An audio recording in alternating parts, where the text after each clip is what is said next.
Welcome to the world united.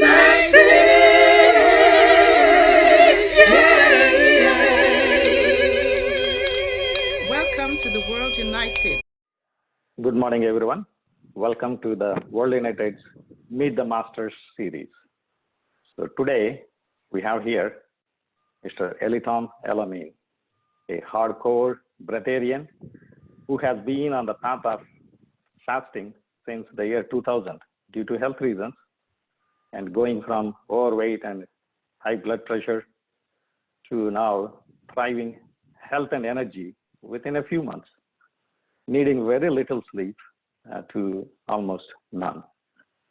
He has mastered the science leading to living on energy and only lives on food and water free.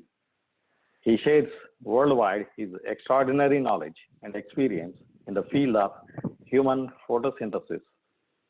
And he's also the author of books with the titles It's Okay to Be Healthy and another book, Human Photosynthesis 101. Welcome, Elitom. Oh, thank you. Thank you for inviting me. It's good to be here. Elitom is born in 1969 in the USA, in the city of Pittsburgh, Pennsylvania, and raised for the most part in the state of Ohio. He's been teaching better living by sharing his exercises and practices in the fields of human photosynthesis 101, mind mastery, holistic bodybuilding, full body purification, the breatharian mind, longevity, youth and immortality, the law of energy, homeostasis, energy management, aura expansion, the list goes on and on. So hereby I would like to hand it off to Elitom so he could start by introducing himself, talk a little bit about Elitom, your childhood, your background, and then we'll talk more further.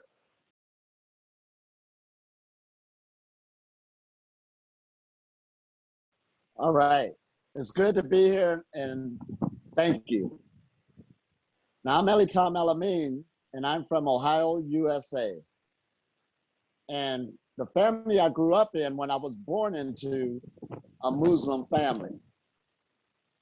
And at that time, that really helps out for the simple fact, immediately in my childhood, certain diet changes was already put on me through religious reasons. You know, one of them not eating pork, but the main thing was dealing with fasting. That was already in our family due to the Ramadans that took place every year. Now, even though I was a child and the adults took part in that more, I was able to experience that a human being can go periods of time without food.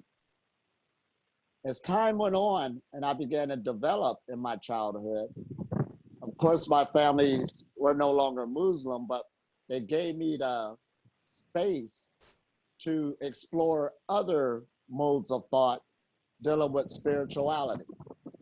So I began to check different modes of spirituality, learn a lot, as much as I can. And as I got into my adulthood, believe it or not, I ended up becoming a minister of a church. And in that, I learned the dedication and of prayer, of service, and helping other people. But being in that conquest, my weight began to, I began to go overweight because I was used to the standard American diet, the 3 meals a day, eating anything. And in our mindset, it was, you should always have enough food to feed your family, even storing food for a rainy day. So we took that literally. So I had more than one refrigerator. I had quite a few refrigerators, freezers in the basement. Always learned how to store food to have it when you need it. That was the mindset of the family I grew up in. So as I was a minister in the church, my weight began to go up because nobody was conscious on relating health to spirituality on those types of levels. So my health began to get bad. My blood pressure began to go up, and I felt myself feeling very bad and my heart really hurting on a lot of occasions. Now, in my reality at that time, everybody was kind of like that, overweight and everything else. So I thought that that just comes with aging and getting older. That's what the thought was put into my head. But I knew something was wrong because I did grow up also on an athletic side, you know, playing different sports and stuff like this. So I knew I had to start working out. It was inside of me. But then again, I wanted to serve the people on really helping people. And I thought that will collide because we were not taught that any type of physical exercise was a part of spirituality.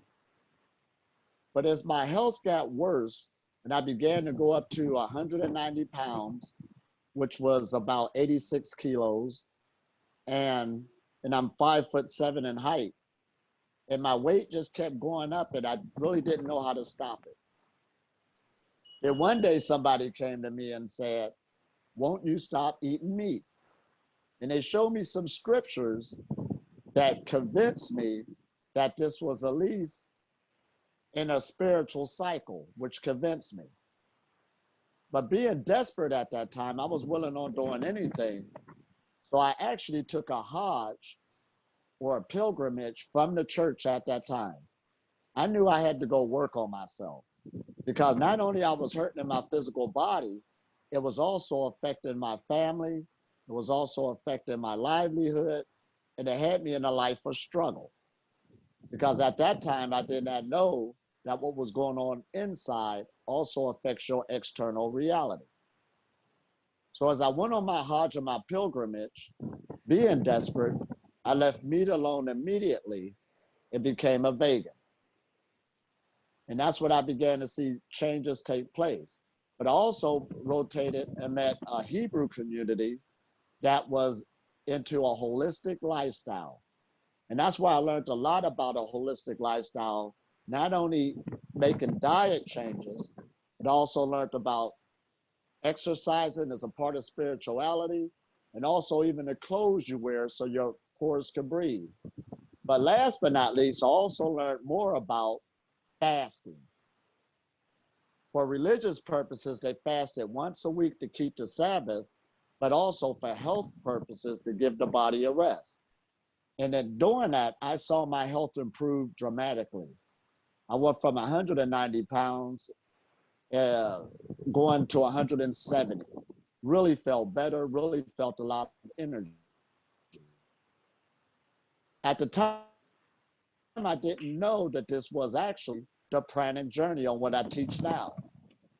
So as I continued and my health began to improve, I got curious and I wanted to see more diet changes, what it's like to learn more about different types of foods as we put them into our bodies. So I began to learn more about live and raw foods, foods without cooking them.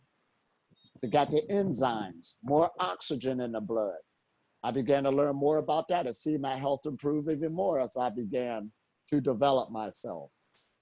Then I learned more about fasting. Now today we have the most information ever on the benefits of fasting or regenerating the body, healing the body. So I began to take more fasting Hajjs on my body and watch it change. Now at this time, I didn't know about food freedom at all. But what I did know is I was transforming myself rapidly. But last but not least, I found out about meditation. Now, as I rotated in meditation, the first meditations I learned, I had to learn the energy channels in my body, dealing with the energy centers, and I began to love it. And I began to learn healing techniques, dealing with the Reiki, different Amanahunas techniques. I began to work with shamans and learn earth energy. So I was really fascinated about energy and how it works. So one day I was real proud about all these changes I made on myself. I was really feeling good. And I thought I was at the top of my pinnacle on the knowledge that I really learned about transforming myself and transforming my energy. But then one day I met this young woman who said, well, hey, there's people who don't eat. And I said, what? There's people that don't eat? She said, yeah, they live on prana, or they call them breatharians.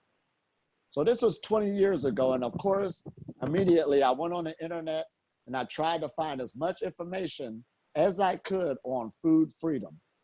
However, there wasn't that much information like today. That just shows you how rapidly the knowledge had grown.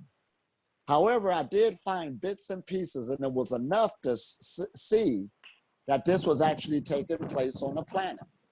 They had places in Germany at the time. They had a breatharian retreats. They had them in Australia. And I said, people are already doing this. Why didn't I know nothing about this, or the people around me in my world, my community?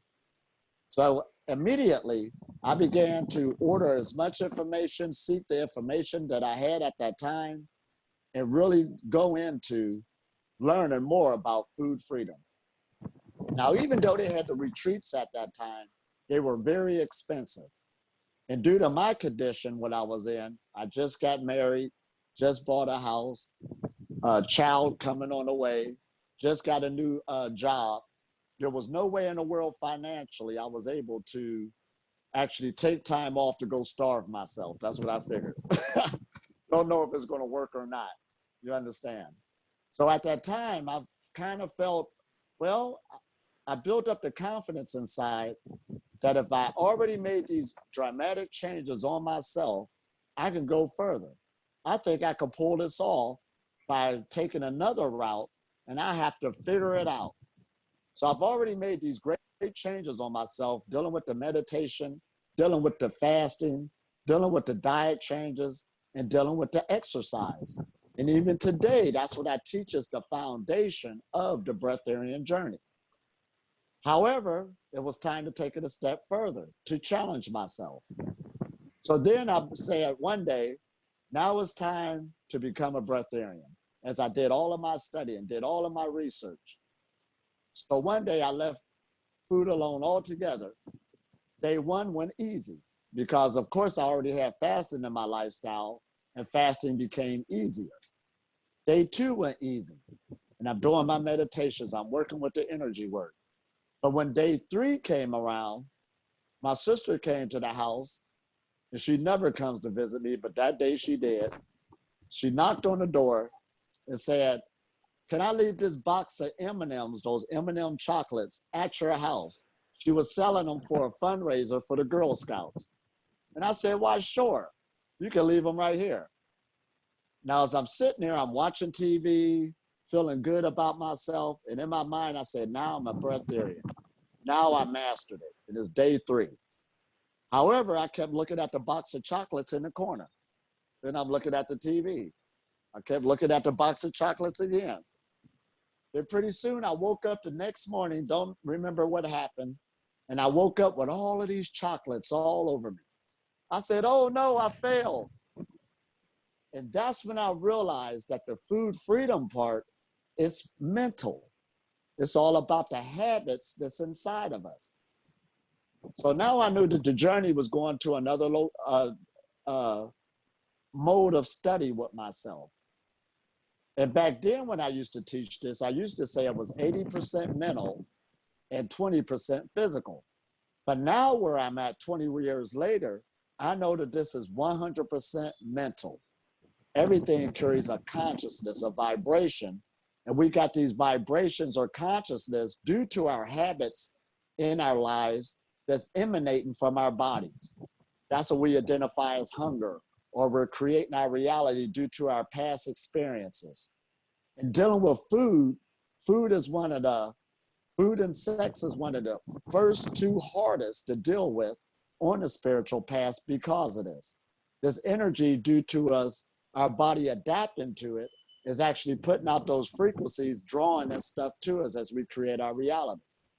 So now we have to what? Reprogram ourselves, reprogram our thinking, and reprogram the subconscious body, which is the physical body.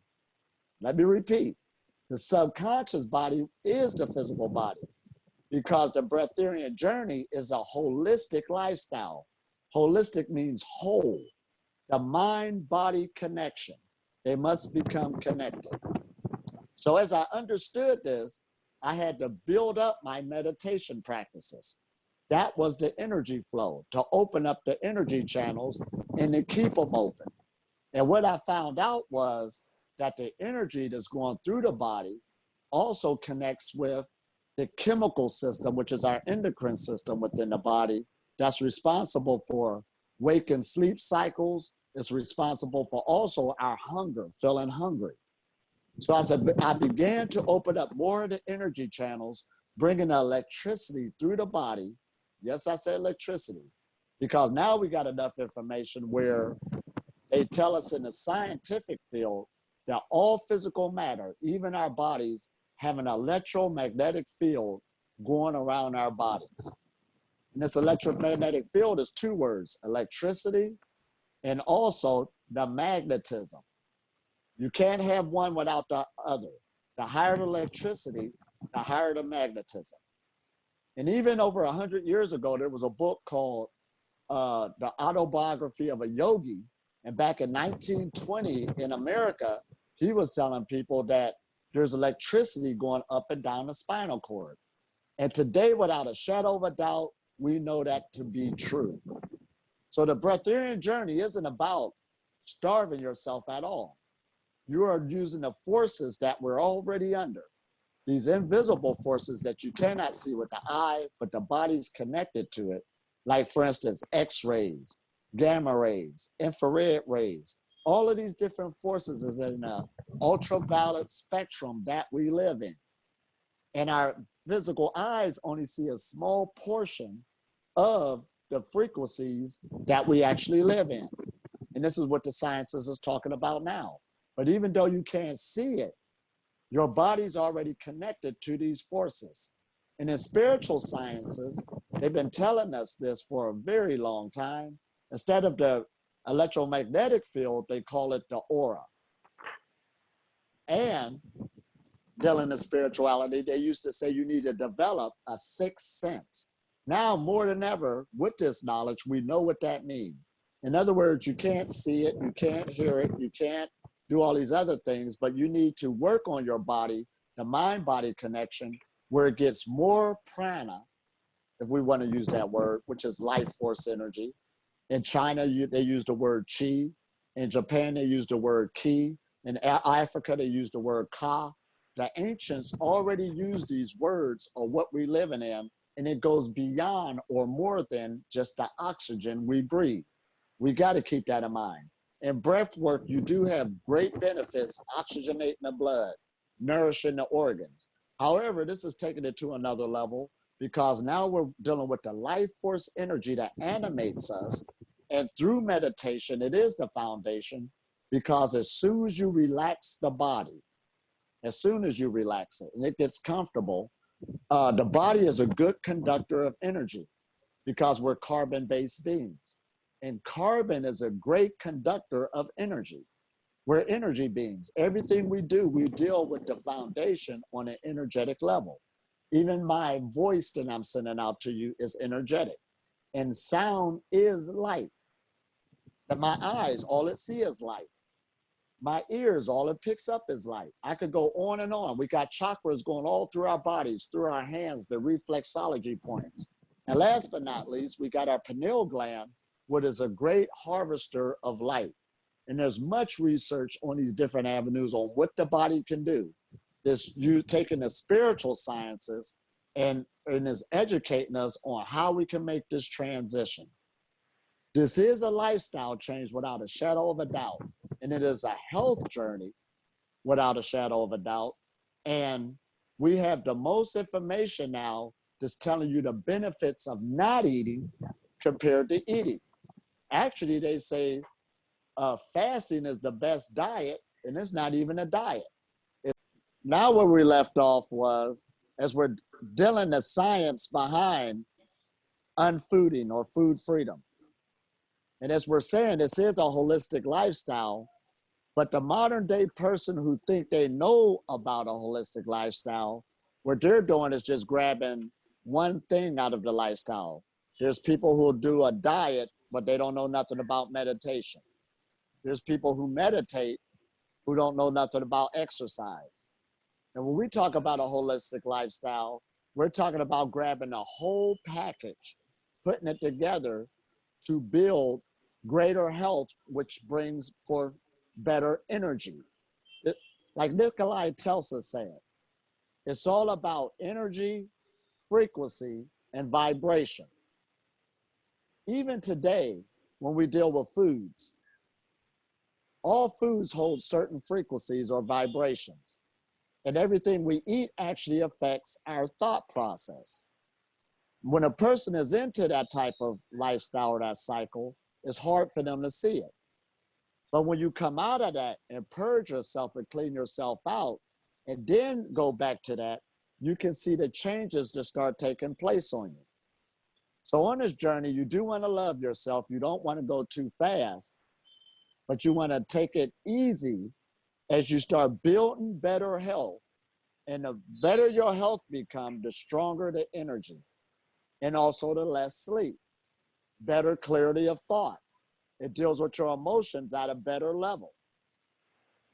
So this journey dealing with the mind-body connection, as we say, the breatharian knowledge comes from the ancient word anidia. And anidia is the ancient word for fasting. So this isn't new knowledge at all, it's making a resurrection. And even here in India, where I'm located right now, I was at a Kriya Yoga ashram, and there's 7 different levels in the Kriya Yoga system. Food freedom is actually at the 3rd level. And what that is saying, just through going through the yoga, at the 3rd level, your hunger and your thirst should decrease. Now, why would they say that? When you start bringing more energy, more prana into the body through the different asanas, the meditations, the breath work, the pranayama, the mucus in your body, because that's why you feel thirsty all the time. It's that white coating on your tongue that's going all the way through the body. Your mouth is connected to your anus. You got a straight hole going through the body. When you start lightening that up with diet, exercise, the practices, you will feel less thirsty, because the cells of the body actually feed off a high frequency energy that's in the atmosphere that's called ATP in the medical field. However, we might as well just say prana, or the life force energy in the atmosphere. So no matter what diet you eat, all food that you put in your body is just an experience of a frequency. Your natural and your true state is actually being self-sustaining. You got many different systems out there to teach the same thing. Dealing with Taoism, that you're the microcosm of the macrocosm, the bigger picture. We get into the Hermetic teachings, that your whole job is to come into the awakening or the realization that you are the creator, the creative force. You don't need nothing to keep you alive. You are to what? And everything externally, we're one with it. So even in the sciences now, they're going more into consciousness is fundamental. Everything is consciousness. They're saying this more and more now. And even a lot of your motivational speakers today is saying, in order for you to recreate your reality, your subconscious body creates 90% of your reality. Listen at that. Now, earlier I started out by saying your subconscious mind is your physical body. It's already connected to the brain. So the more you make this mind-body connection, because keep in mind that when we were taught that if you don't eat, you'll die, you need to eat 3 meals a day. This is healthy, that's not healthy. That is actually a program that was put inside of the human being, because we're like biocomputers. So when you deal with the breatharian information, it is another program that's coming to the practitioner, that the more you listen to this knowledge, the more you work with yourself, you are uploading a new program, and the way that your body and your life is activating will change the behavior of the atoms in your body. Now keep in mind, when we was talking about frequencies earlier, especially dealing in the ultraviolet spectrum. Our brain waves can be measured now, and they're at the same level as radio waves, the radio that we listen to. So if it's from a radio wave all the way up to the highest gamma wave, they're both the same. They're both made of light. They're just moving a lot faster on their propagation. Now, this is good now. So even when we hear these things about a light body, our physical bodies, in other words, we are already light beings because all you see is light. But what we're doing on a pranic journey or the breatharian journey is we're lightening up the molecules or our molecular structure that we live in. Does that make sense? In other words, we like to play with words. We say ice is ice, water is water. But ice is water. It is water. It's just that the behavior of the molecules is acting differently. So we got to keep this in mind. When we're working on a breatharian journey, you're getting a lifestyle when you are lightening up the body, which lightens up the mind. This is where we get the word enlightenment from. You're lightening up everything and to start working on your emotions. Now, last but not least, our thought process, the way we thinking. The person you talk to the most is yourself. And this voice that's inside of all of us has to deal with it. It over highlights things. And it also talks to us based on our past experiences, bringing up things constantly to what? Bring up guilt, shame, and all these other frequencies, anger. And those are low frequency vibrations. So we got to start talking to ourselves to raise those vibrations of a voice.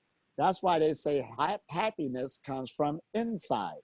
It's a thought process. Now, when you start bringing up these higher vibrational thoughts, we got to keep in mind that that is nourishment.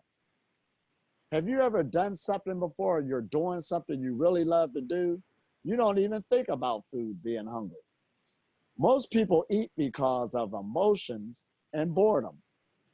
So we got to keep in mind when you're on a breatharian journey, this is a whole resurrection on our whole lifestyle, dealing with our thought process, working with our emotions, not to get rid of them, but how to redirect them. They even say, even before you make a decision, give yourself a time out before you make a decision. Give yourself the time to cool down. The friends we're around, the relationships we're in, everything nourishes us, feeds us, the neighborhoods we live in. Oh, all of this is good.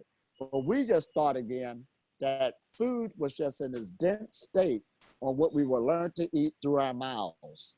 But you are feeding through what you see. You are feeding through what you hear.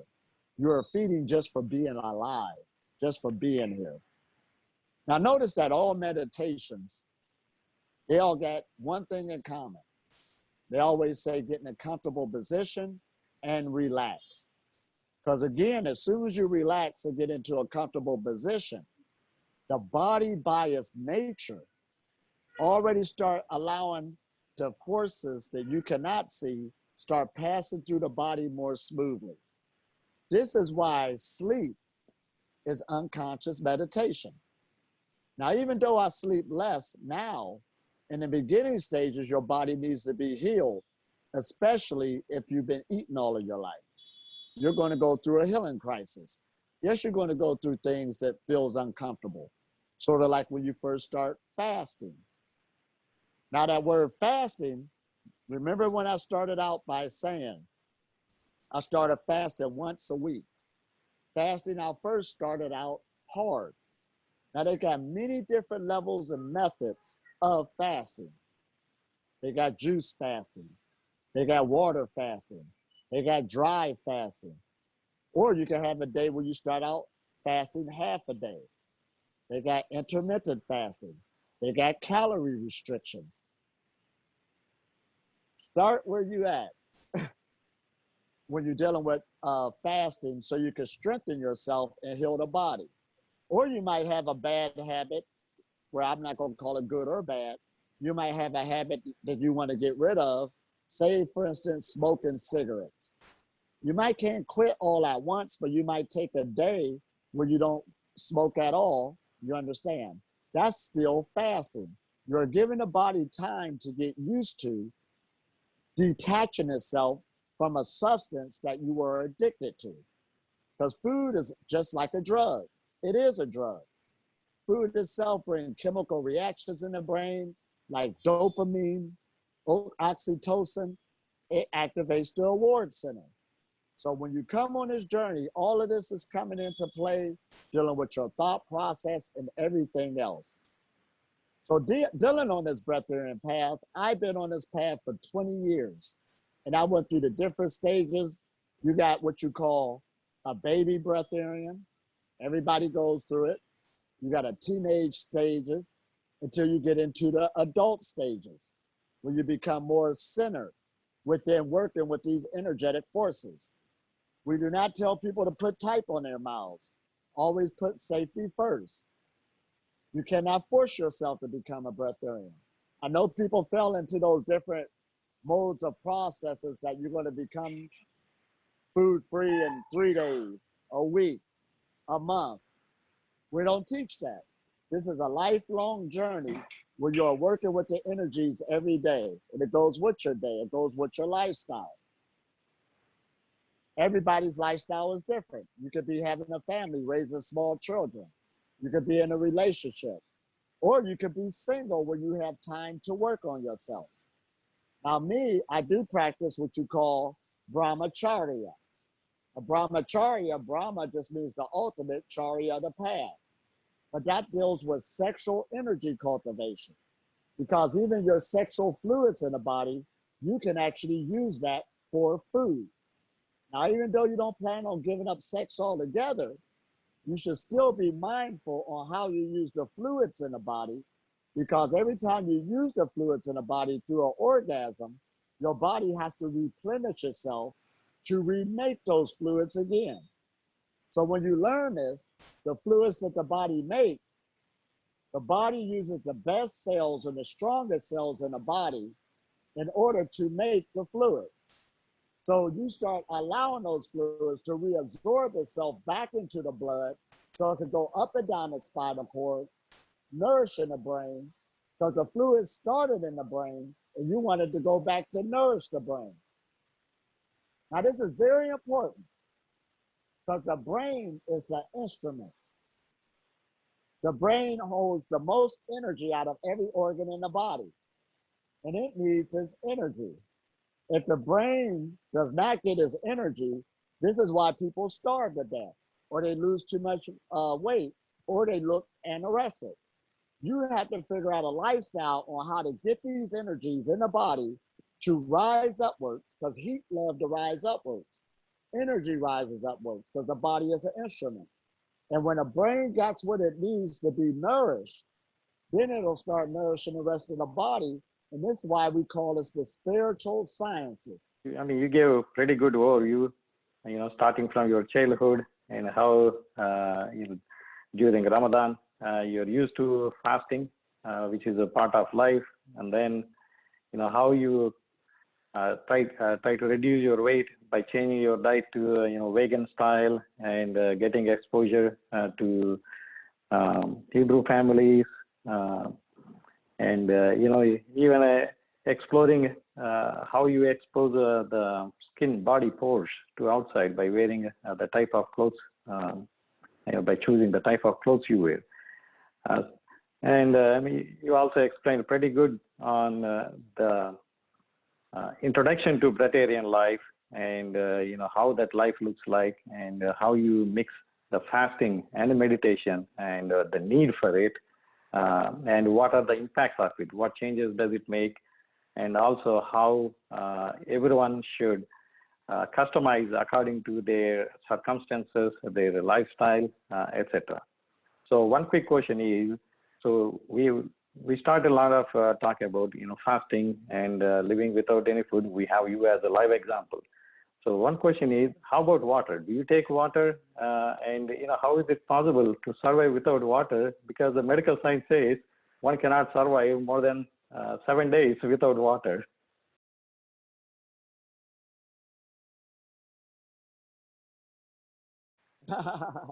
I love this. This is a great topic. Now let's get into water. Now in a breatharian journey, I usually teach people, or this is what they say. Now this is real key. If you can do 3 months with water, you are considered living on prana. Now listen at that. Now why would they say that? Water attracts light to it. And water also, let me get into this. Water attracts light to it, and water does not have calories. So water is a tool that can be used for the breatharian journey to get there to be water-free. Let's make this clear. Water don't have no calories and it'll attract light to it. Now this is a good thing on water. We're gonna bring this up because you could be water-free, but I want you to understand what this means. For life to exist, it needs water. And water is in the atmosphere everywhere we go. I don't even care if you're in the desert. If you take a time out right where you're sitting at right now and take your hand and just feel the atmosphere, you will feel moisture in the atmosphere. See, we're living in water, but the average human being is unaware of that, but it's at a subtle level. Water is in the atmosphere everywhere you go. However, when we said earlier, you feel thirsty because if you eat, you should drink. If you eat, you should drink. But the more mucus you get out of the body, the less you will feel thirsty. Now let's get into this water molecule. Now, most people say, even dealing with your Greeks, your Egyptians, and also the Indian scriptures, they say water holds memory. And your body is made of mostly water. And remember earlier when we said that all of these, the brain is a tool. Memory is not from the brain. Memory is trapped inside the body, where the water is at, where the fluids is at. So even our past experiences is trapped into the subconscious mind, which is the body, where the water is at. Now, but when we say this, that memory is in the water, that's even a half truth. It's in the structure of the water. Because I heard some guys say yesterday, this is why the sciences is even kicking up now. To make water is H2O, 2 hydrogens and 1 oxygen to make water. But the memory isn't in the hydrogen molecule. It isn't in this hydrogen molecule, or is it in the oxygen molecule? When they all three come together and make the structure of water, the memory is in the structure. Now, let me give you an example. You take a room, for instance. The structure of the room is the floor, the roof, and the walls. But the furniture in the room is what the room is holding within its structure. So this even goes into sacred geometry. You can live without water because what you're dealing with is, oh man, I'm coming many different ways. It's the memory of the water that that the body is dealing with, because notice that when you drink water, your body eliminates it. You don't even know how much water to drink. So you want to get your body into a state, even into the states of fasting, where they usually say the 3rd or 4th day, even the thirst decreases. The more mucus you get out, the body is more unable to absorb, because it's a great absorber of energies. It will absorb what it needs from the atmosphere that you're in. Even one time I was swimming with some friends in the Mediterranean Sea. And about the 3rd day, I felt that I had to use the bathroom. Now, a little bit came out, but my body absorbed or got rid of what it was getting out of the atmosphere, because that's what it does. Now, let me come out another way. There's a scientific lab in South America. They're leading in human photosynthesis. And the research they're dealing with is the melanin molecule. Now, the melanin molecule, everybody has melanin in their body, melanin in their skin. And everybody got the neuromelanin inside of them. That's what gives us the black dot we says that's in our head, which is a great harvester of light. Even when a baby's being born, that black dot is there first, growing in the head. And they call that substantia nigra, which means the black substance. And that's what draws light to it. All human beings have the neuromelanin inside of them. So the research that they're doing in South America is that the melanin works similar to chlorophyll in a plant. However, it does a lot more than chlorophyll in a plant. The plant is good at taking the chemical energy and making it into water. The chemical energy, because we live in chemicals. We live oxygen, nitrogen, hydrogen, all of these different energies we're working in. The chlorophyll could grab it and convert it into water. The melanin gene could do the same thing. However, the melanin gene also can convert the water energy back into chemicals.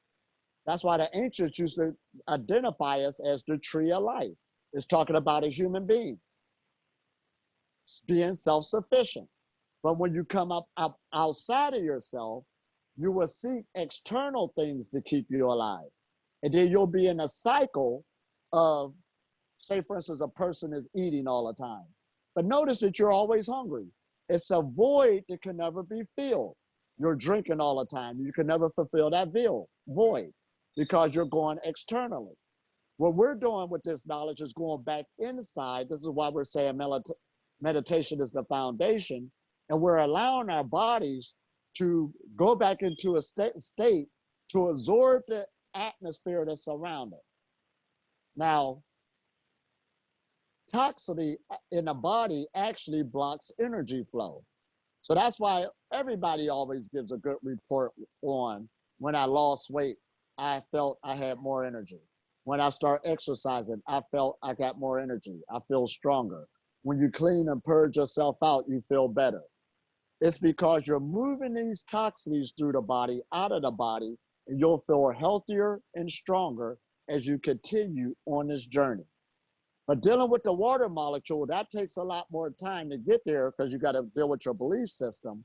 But the more you start challenging yourself, remember we said the different levels of fasting, the juice fasting, the water fasting, but last but not least, you'll go to the dry fasting. And when you go into the dry fasting, the body start getting rid of the cells or eliminate the ones that's useless. They start getting rid of them and they start producing the stronger cells in the body. And then the body will start getting into a state, the more you get used to this, absorbing what it needs from the atmosphere, or it will make it itself. Now let's take our cerebral spinal fluid. Your brain is sitting in the fluid. Now, where did that fluid come from? It don't have nothing to do with the water somebody drinking. Now, I might as well go ahead and say it. Half of the people don't even drink water. I know people who drink Coca-Cola only, coffee only. They don't even think about water. Now we can say there's water in it, but the body's more than able to absorb that fluid that it needs for a cerebral spinal fluid to go up and down the spinal cord in the body, nourishing the body. See, the body is doing two things. It is doing its natural state that it's supposed to do. All humans are doing it. So on one level, we can say all humans are living on prana, but they're living at a 10% level. When you're on a breatharian journey, you are going through a cycle where you're opening up that percentage. Oh, this is good. That's why your health started improving. Your body started doing the natural things it's naturally supposed to do. Even your thalamus in your brain acts as an antenna. They even said this in a book one day called Colon Health. The less food you have on your colon, the more energy, cosmic forces could come through the body via the thalamus in the brain and to start activating the hypothalamus, the pineal gland, the pituitary gland. Those are your master glands that activate the other glands within the body. But they act at a higher level when the body is more purified. So again, going to the water. Now I'm gonna tell you what gets you off of water. Now, first I talked about the good parts of it. All life needs water. Now, the reason you'll leave water alone on a journey is because you'll get tired of using the bathroom. It's uncomfortable. That's how you know you don't need it. Your body start rejecting it. It's not doing nothing for you. Hey, yes, sir. That's really wonderful. So you were actually brought to a point. So let's say what you were saying, right? When one starts on a breatharian journey and starts introducing the fasting, stage by stage, Right. like you mentioned, you're usually probably living at a 10% on prana, then you start gradually improving it, 20%, 30%. So when you get to a state where you're not taking any food and probably not even water, so do breatharians, when they get to that stage, do they have a need to pass the stool? Do they need to go to the restroom for that purpose?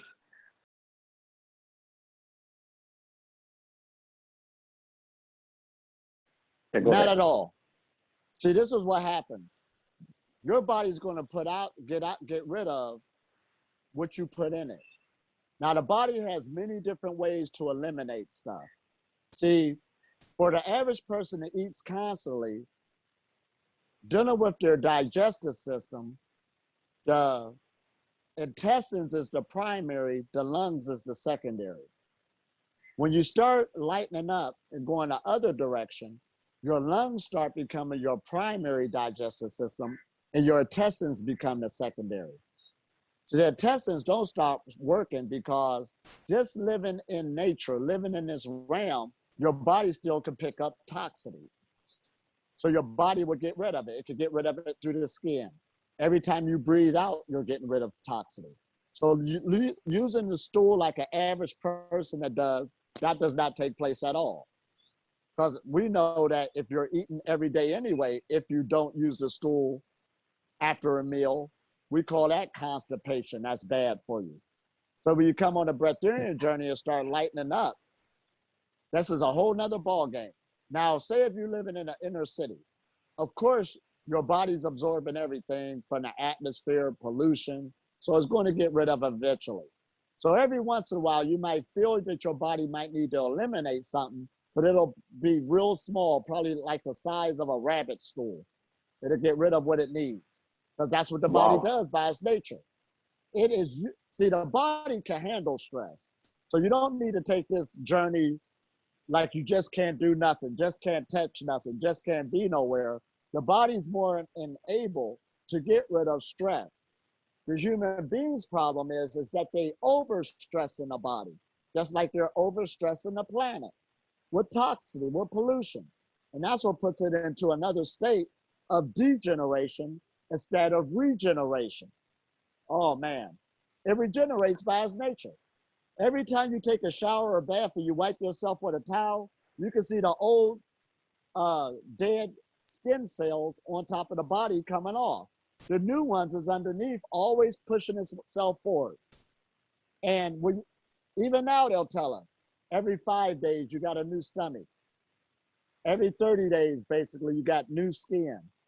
And I could go on and on with the different organs in the body. The organs that's used the most regenerate the faster.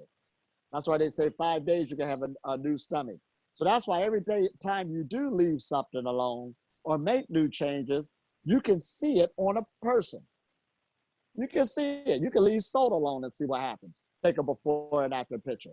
You can leave sugar alone for a week. Take a before and after picture. The body is so intelligent, it will show you or reflect its new habit. This is awesome. Your skin will change. Your eyes will get clearer. All of this stuff will start taking place. The more and more you start eliminating stuff from the body matrix. Wow, wow, awesome. Okay, one follow-up on that. So let's say, you don't have a need to pass tools when you get to that stage. But then what is the role of the gastrointestinal system at that stage? Well, what purpose is it going to be?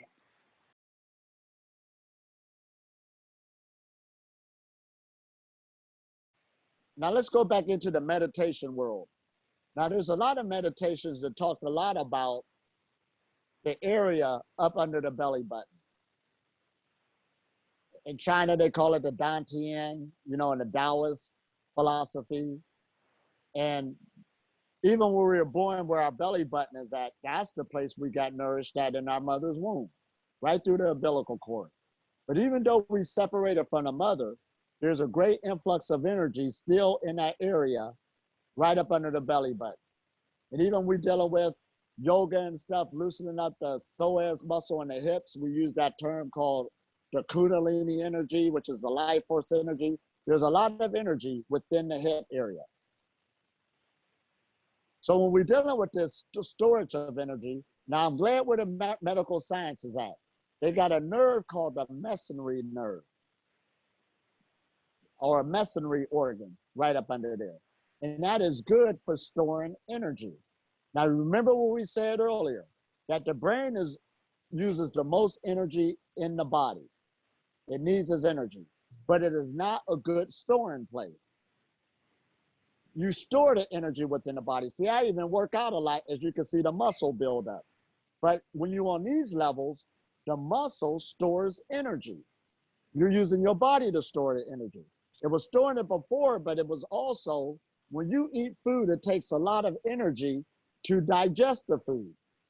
But when you eat less or none at all, now that energy does not have to be used for digesting the food. It can be used for other purposes. That's why in the ancient symbology here in India, Egypt, even in the great Pathalon, they always showed us this staff with these serpents going up the staff. That is just a schematic showing you the spinal cord and how the energy or the lower energies in the body must rise upwards. They even got stories of Shiva and Shakti, how she's trying to come up to meet Shiva. But these are schematics or stories telling us what's taking place in our body with these energies. So when you on this, so your digestive system could be used differently than it's being used now. It's not going to stop being used. Your intestines could be used as an electrical circuit at a higher level, dealing with the higher forces, storing energy, bringing energy through the body. Oh man. Oh, Wow. That's why when they talk about spirituality, they talk about levels and degrees. See, we're all on the same thermometer, but it's about what level or degree are you operating on? What level are your bodies operating on? So the more you're on this path, the breatharian journey, you're making this mind-body connection where you're using a body differently in its behavior than before.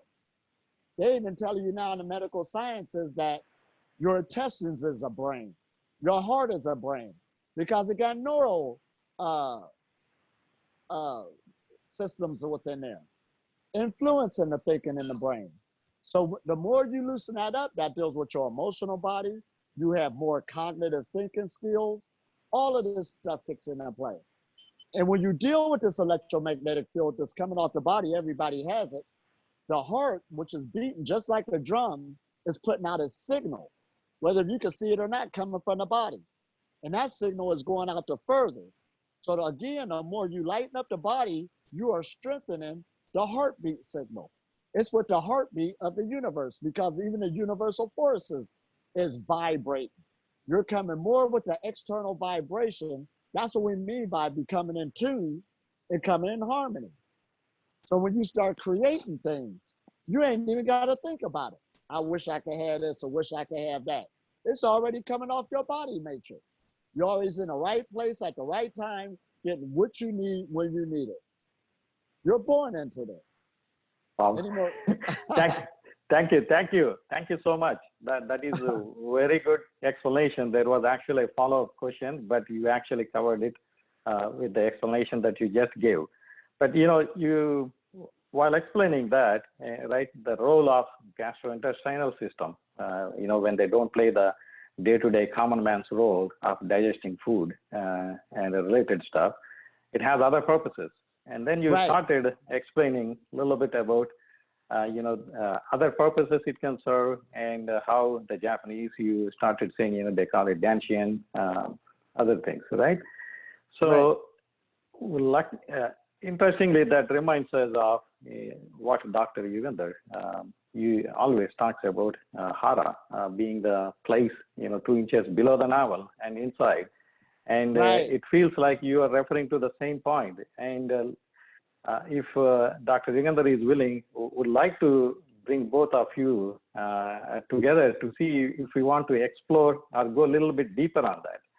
What are the other purposes that that part serves? Oh, Okay, this is so yeah. awesome. So, yeah, can we explore a little bit on that point from how Elitom started explaining that once you start feeding or not feeding all the unnecessary stuff to this physical body, what are all the things that get activated, starting from all kinds of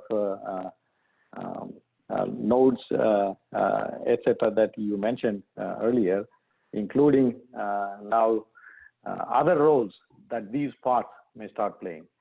So, Dr. Yugandhar, can you too? Yeah. Go ahead, Elitom. Yeah. Oh, I guess like when I was mentioning earlier, the dantian up under the belly button. But there's another word called the hera that a lot of people use. It's talking about the same thing, just different words. So I guess he wants you to explain also, since you use the word hera on when it's activated, how does it work for the body? How does it work for the system? How does it help us, I believe?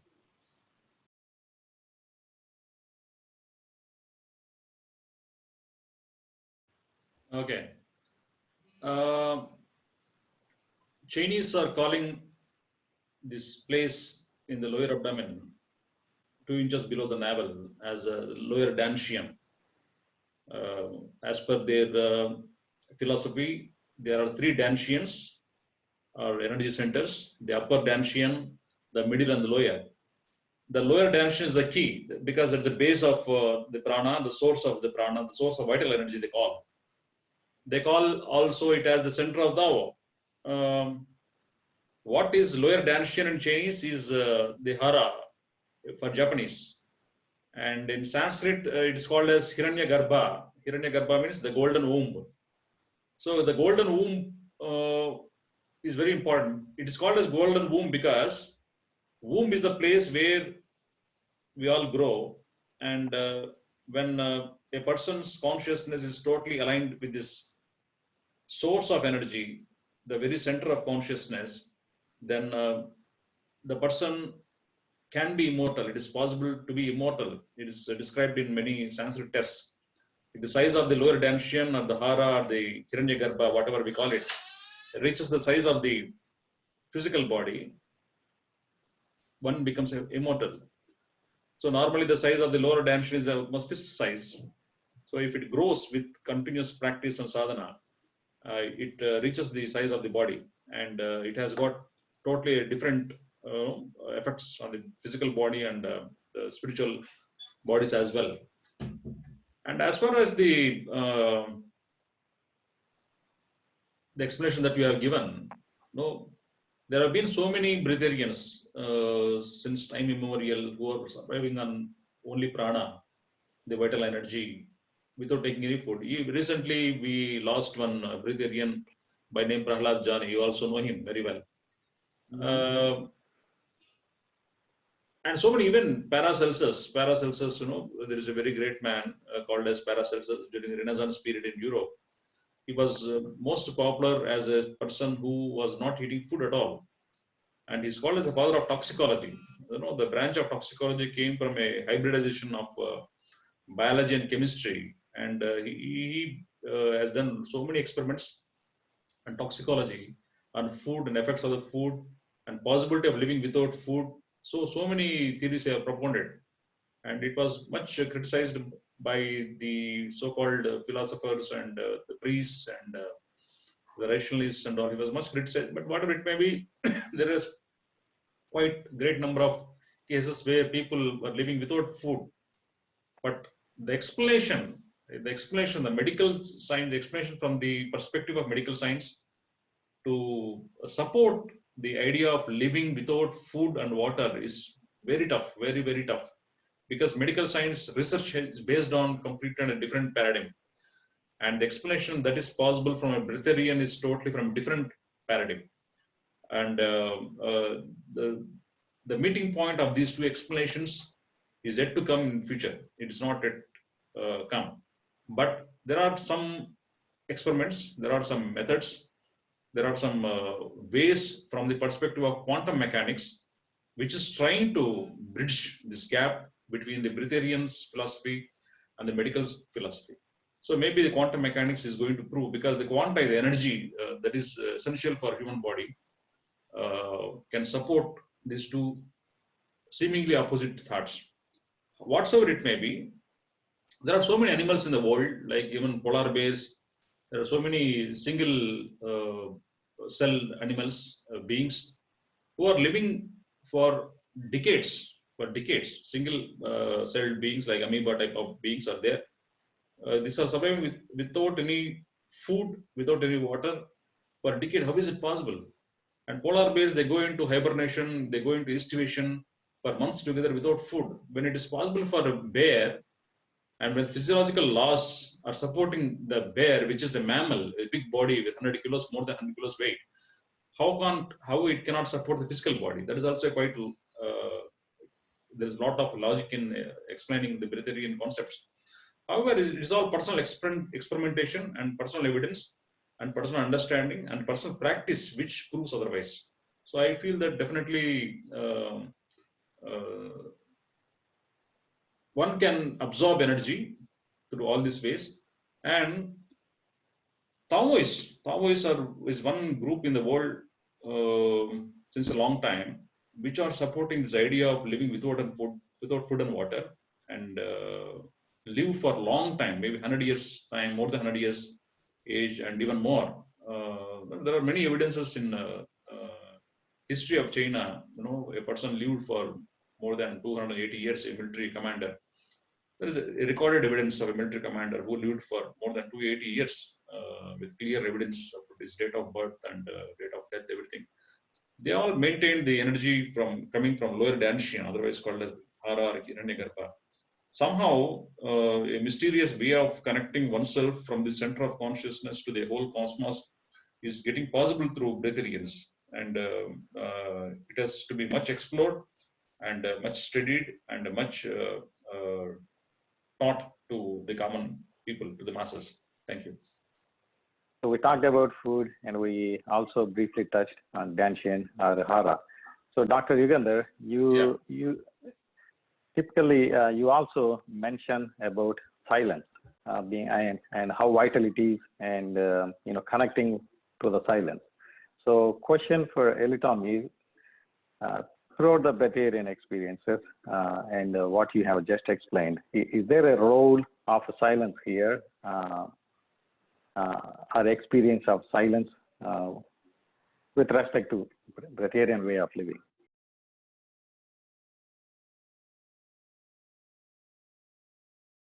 Oh, absolutely. Now there is a thing saying, dealing with this silence. All right, let's get into it. I've seen a lot of people who wanted to live on a pranic journey, but their life in their home situation was too stressful.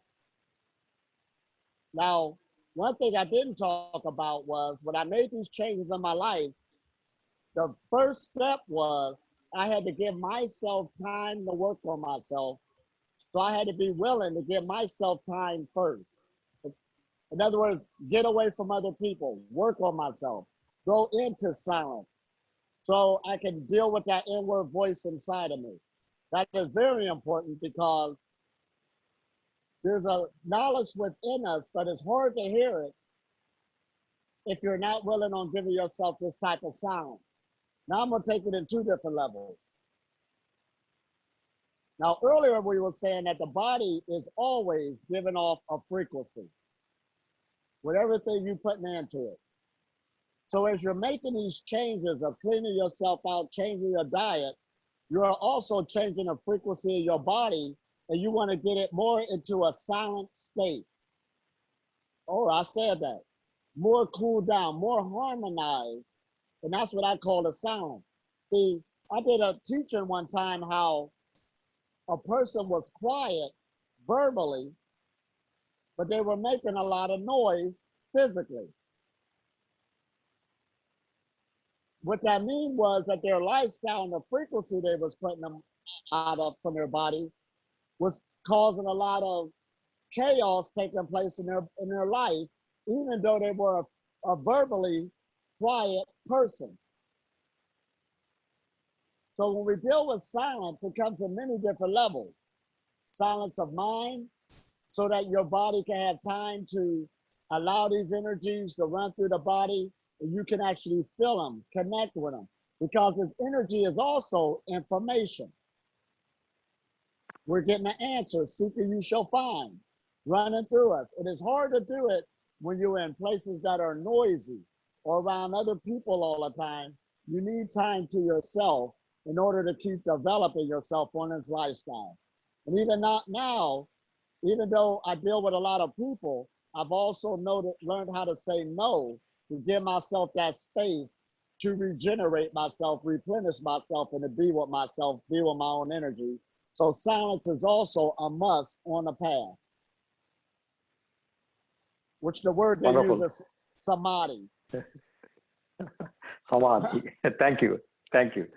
Thanks for that. So there is one question, probably we'll circle back to what we were discussing earlier a few minutes ago. Looking at yourself, Elitom, you look physically very fit and, well built. So the medical science again says protein is a must to build muscles. So how is it possible? How are you able to do this?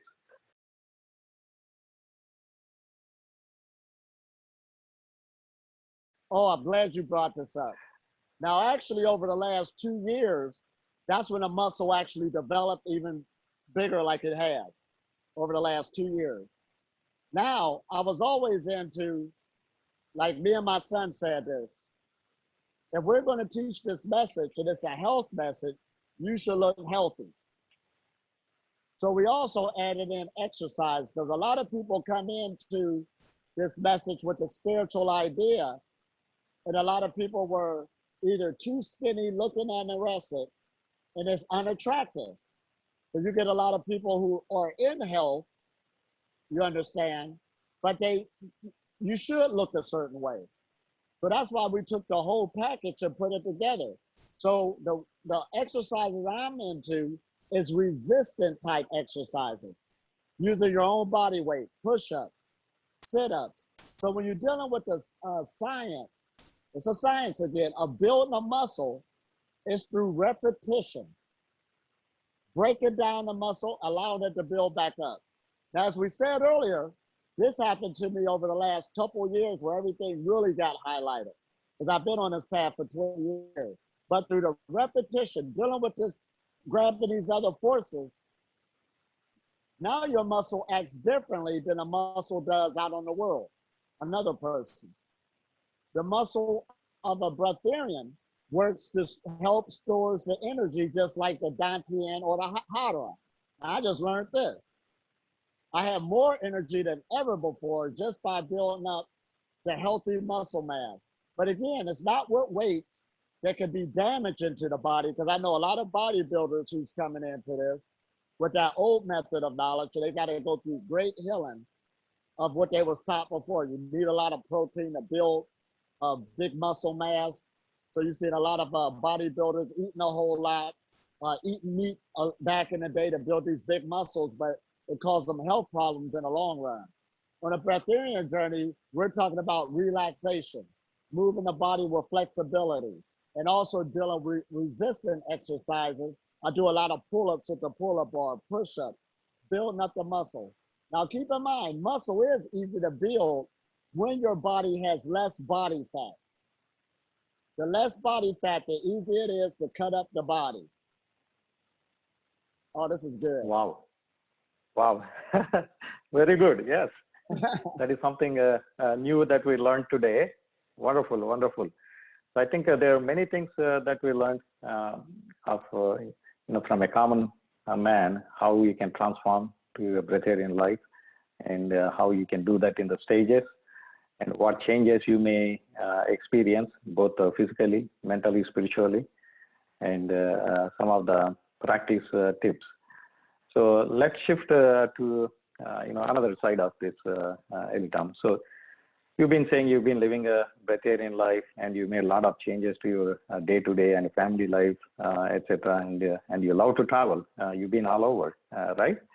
Oh, you must have met a ton of people, and out of those, you probably do remember some of them as remarkable people that you could say in your life. So could you speak about the such people that you may have met, and what is it so special, remarkable about them?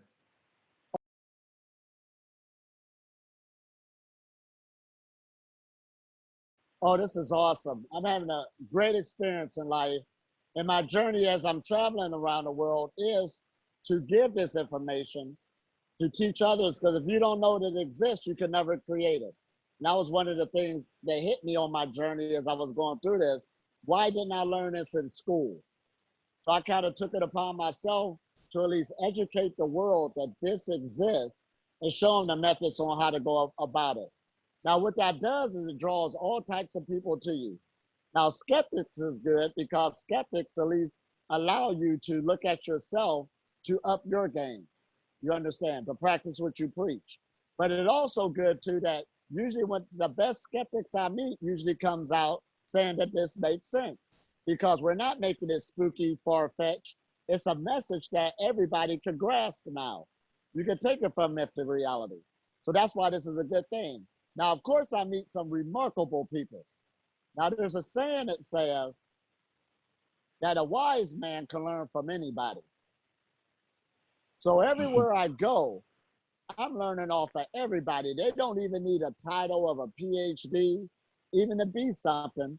See, in this realization of where I'm at in my thinking, everything is me. This is more than just a philosophy. It's real. I'm creating my reality. So everybody I meet is a fragmented part of myself. So they are my teachers. Like I said, they don't need titles anymore or nothing like that. It's talking right through me, saying what I need to do, saying what I need to do. Because this life force energy that's sustaining me, this is what they're talking about, oneness. Everybody's connected to it. You're breathing the same air. And this life force energy, when I was in America, it was there. Africa, it was there. Asia, it was there. Europe, it was there. It's still a sustaining force that everybody's living in. So you always meet some remarkable people. Like I said, just by being on this journey, I am in the know of meeting all types of people who are working with themselves, making their transitions. Some of the devices that's out there. Of course, that comes to me, even dealing with scientists and doctors who's out there. They're not talking against it.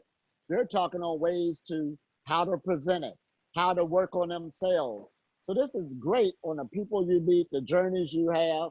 And like I said, it's not complicated at all. You meet lovely people all over the place on this journey. Wonderful, wonderful, And to Elitom. bring this up, one more, like he brought up earlier about Prana Johnny. Now, I just met him in Bangalore, and I'm glad I got a chance to meet him. And that was like a great thing because he came to come see us. See, if I wasn't on the breatharian journeys, I probably would have never met him. That just goes to show you that this is a good life. It draws you to the people you need to see. And just by me seeing that man being at 92 years old at that time and seeing that energy come off of him, that was a great inspiration for myself to say where we can go with it. Very nice, Awesome. very nice. That actually, reminds me of the way you put it, right? How people do not need any titles or anything. So you see, you're quite open to who you see and what you can learn from because you're focused on learning. That reminds me of one thing. I think sometime back, Dr. Yugandhar mentioned about Swami Vedabharati that lived with Swami Rama for many years. When he was posed a question by Dr. Yugandhar, hey, who are the wonderful masters? If you have to name one person that you met. So the answer I heard that he got was that Swami Vedabharati was in the city of Delhi at one time, and there was a gadiwala, the cart, the bullock cart or horse cart, whichever he was riding. So he actually referred to him as one of the great masters that he has met. So this just reminded me of that. So just felt like sharing. Right. Thank you. Thank you.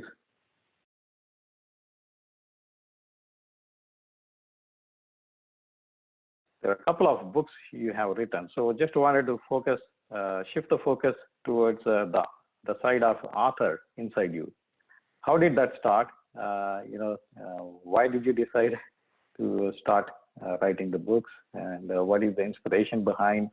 Could you please share something about that? Oh, absolutely. Now, when we deal with food freedom, it is very high on the spiritual journey, even though it's a minor city power, especially where I come from. And like I said earlier, one thing that kind of got to me was, why didn't I learn this earlier and I had to go the route I did? This knowledge already been out there in small circles around the world. We should have learned this in school. So as I went through that, there was kind of a good anger that came up that said, wait a minute, there's other people out there. I'm sure they need to know this. It's not about me trying to transform the world that everybody has to be food free. But for those who's out there, it should be available to at least say it's here. So I knew it was my job to at least make that happen because I was in the right position to. So one of my first great talks was in San Francisco back in 2015, where after I got done, and I really brought it down to earth and didn't really make it mythical where people could grasp it. And I got this great influx where people was like, deep down inside, they know this existed. They just needed to hear it. So that even pumped me up more to saying, wait, let me go ahead and at least educate the world about this. Tell more about it, not just myself, but others. To at least let people know that it exists, because it will change the consensus reality of the planet. See, every time you help somebody else, you help yourself. And I began to see that was true. So not only I'm doing this for other people, I'm doing it for myself, because it was hard coming up at first when you're the only one that had this knowledge and everybody around you were ignorant to. So I went through a beat up process coming up, but it makes it easier when a person's trying to go through this journey, but at least everybody around you heard it before. So that's what I want to make it easier for the next generation. And like I said, since I started this world campaign over the last 5 years, it has grew dramatically. Me, myself, I touched at least tens of thousands, if not going into the millions now. This message is trickling into people. So, and like I said, there's more festivals coming up dealing with prana, more retreats is coming up, more people talking about it. And right now, we got the most information ever dealing with living on prana right now in this age that we live in. We're in the age of information. So if a person wants to know, it's there now. This is good. Now, dealing with the books, of course, I got 3 books. So I had to use the platforms that's out there as much as possible to at least try to give people information. So I made them user-friendly, didn't make them spooky, like you got to contact the angels, you got to talk to the galactic core. I didn't talk like that. I'm talking down to earth what this is about. So the first book is It's Okay to Be Healthy. It's a person for them to look at themselves, this exists, and how you can do this foundation, fasting, meditation, really learn what it's about, start working with your energy channels, start living more of a stress-free life, and start looking at life with another perception, and it will change and better your whole reality. So that's what that book's designed for. The second book is Human Photosynthesis 101. That gets a little deeper, but it talks about how this knowledge already been here through the esoteric knowledge through religions. All religions got remnants of it. See, I got an eye to look at a religion, and I can see the system of food freedom in there over the other person. That's probably a gift I have, I don't know. And I could actually take a scripture and translate it and say, there it is right there, that's food freedom. You're the tree of life. It's talking about you. But that's just me. So I wrote that book to wake people up, that bringing ancient knowledge and showing you how it's connecting to the modern day scenario. And then the third book, I do have a third one that's on you can get it over what they say over the computer, and that's breatharian nuggets. Due to my life experience actually living this, I'm giving quotes, different things that really pumps a person up where they can look at a quote of a day, tell them good wise sayings, dealing with the breatharian journey. The universe is user friendly, really helping a person out on their journey. So that's a great book to have to give you inspiration to stay on your path. Because again, this is a path, a lifestyle, and it's not a destination at all. It is a lifestyle.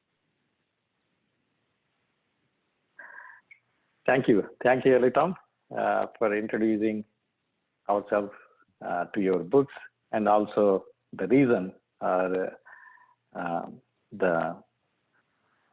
inspiration behind why you have written those books. That goes along with the lines of the education platform for the future generations.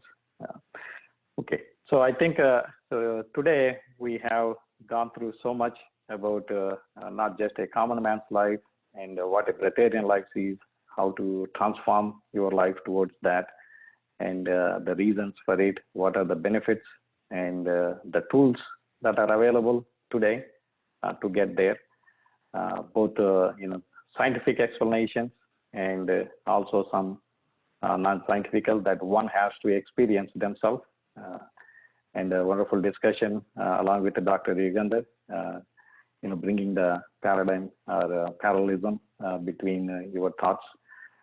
Thank you so much for that.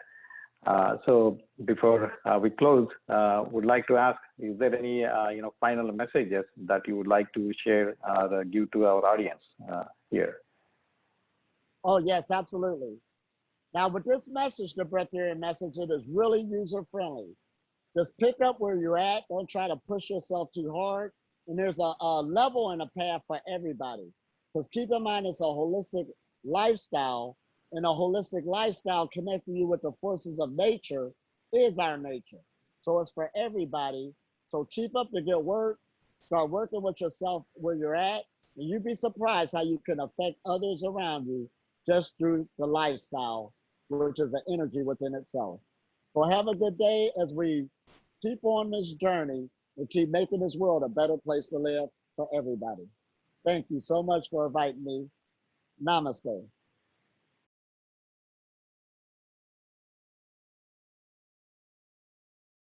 Are you aiming for immortality, Elitom?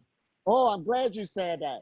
Now, dealing with all the ancient texts, they are talking about physical immortality. So being on this path is clear as day. You can see it. I see it. I see that I've been regenerating. I've been getting stronger year by year. So yes, that's the whole goal right there, to resurrect to that level of physical immortality. So of course we're on this journey of the not eating, not drinking, not having the influences of the sexual vices coming out of the body. And last but not least, getting rid of the fear-based frequency. So yes, living this path on physical immortality, in my mind it exists. And this is a great journey to be on. That's the goal right there, without a shadow of a doubt. It's a health message. Thank you, Elitom. If anyone else has, yeah, go ahead. Someone else is speaking. So Mahabharata, Bhishma was there in so many days fasting, like no food, no water, like this. What was that? Is a breatharian technique or any else? It will. It was. Oh, you're talking about a breatharian technique? Yeah. Okay. So in Mahabharata, Bhishma was there. Bhishma Maharshi, or like this one. All right. Well, I'm glad you brought that up. Now, earlier I said meditation is the foundation. Yeah. And the meditations I'm talking about is meditations that can actually move and channel energy. Like let's take chanting, for instance. Chanting is very powerful if you understand it's used to move the energy channels and centers within the body, move the blockages. So when a person stays consistent, this is what I mean by channeling the energy through the body. Let's take visualization. It's another method of meditation, but it does the same. We got all types of breath work, pranayama, moving the channels. So any method you choose, make sure it's something that you love to do. If you love the meditation that you have, stick with something you love because you'll stick with it instead of trying to force yourself with it. Now, one of the main techniques you have to use is reprogramming your mind. In meditation, every once in a while, you should tell your body to get everything it needs from other sources. That's one of the techniques right there. Tell your subconscious mind, when you make the mind-body connection in your meditation, to get everything it needs from other sources other than physical eating. All right, I hope that helped.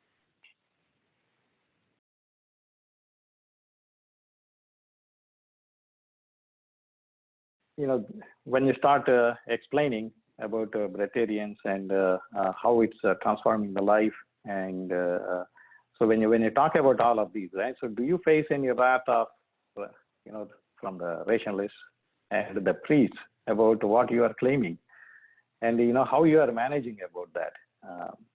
Because it looks like a lot of the breatharians are facing this issue and explaining them. And how are you able to convince those guys, those rationalists, and also from a religious perspective, and the priests start confronting you about the claims? Actually, right now, I'm just so effective on how to explain it. For real, I have gotten really good at it. So good that usually when I do a workshop and after it's over, there's really no skeptic here no more. Because like we said, we have brought it down to earth where we're not talking far-fetched no more about contacting spirit guides or nothing else like that. We're not talking that way. We're talking down to earth on making these changes. And usually when I have a retreat, about the third or fourth day, when a person comes in here, they feel a certain way, they have a chance to work with their own energy. See, that's why this is called self-realization. A person can tell you something all they want, but I at least give a message that you got tools to work with where you can work with the energy yourself. When you start working it with yourself, then you know for yourself. You're just taking yourself through your own experience. And they got nothing to do with nobody saying no more. So this is very good again on what I'm saying. And I don't have it's sort of like I'm on offense now. There's no barriers whatsoever. This is a user-friendly message, and it just makes plain, simple sense. Because right now we're in an age where knowledge has increased, technology has increased, and right now we got findings, where you're dealing with what you're looking up, the medical benefits of the sun, the medical benefits of grounding to the earth, taking off your shoes, the medical benefits of breath work. So it's really no opposition whatsoever. That'd just be a person of plain ignorance not to even look up some of these things. I see. So yeah, so one of the reasons to bring that up is, a lot of the TV people and these rationalists, they seem to have conducted experiments a lot with a lot of breatharians to find out, they couldn't prove anything in their way. So were you faced with any such situations, and how you were able to prove to those guys? Oh, I'm glad you brought this up. Now, right now, I got a series of things set up for myself to actually do that type of experimentation. But what happens is, I'm glad you brought that up. The breatharians in the past, the breatharian message is a growing message. It's out of its infancy now. It's gotten stronger. The ones in the past, they did a great job giving the information, but they were not there on what they were saying. Now, Prana Johnny, I did meet the doctor that took him through it, and he was in Bengaluru, and he got a lot of great information. He's been the one that I know about who actually passed the test on what they were looking for. Now, this is good.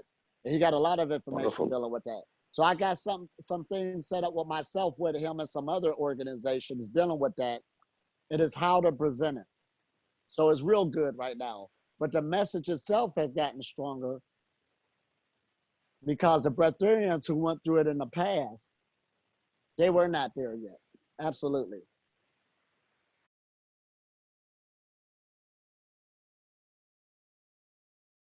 So I wanted to understand what is the body's mechanism to regulate its weight without any food or water? I'm glad you brought that up. When the body, okay, now we're going to bring up the esoteric knowledge. Earlier I said everybody is living off of prana already, but the average person is getting like 10% within the body. In spirituality, they got a thing called the silver cord. There's an energy coming at the body on top of the head and all of this stuff. But let's make it down to earth. When you start coming on this journey, opening up your energy channels, in India, they call them your nadis and chakras and stuff like this. You're receiving more energy.